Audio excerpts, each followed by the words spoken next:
But we've never had such a supermajority of one party in one house. They control the House, the Senate, the President, the judiciary, the media. Members of the Tea Party in Sioux Falls say corruption in Washington started with President Bush and continued with President Obama.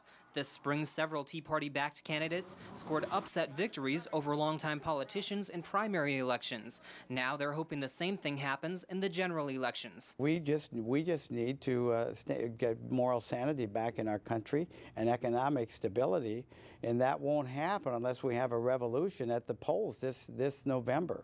Dr. Alan Unruh helped get the Tea Party movement off the ground in Sioux Falls, organizing a reenactment of the Boston Tea Party in front of 4,000 people at Colville Lake on Tax Day 2009. At first, they don't think people took them seriously. You know, there were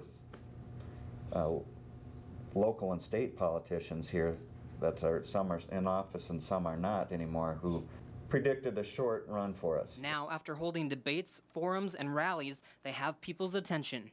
I think people thought we were a little bit more of a Republican, and yes, we are pretty conservative.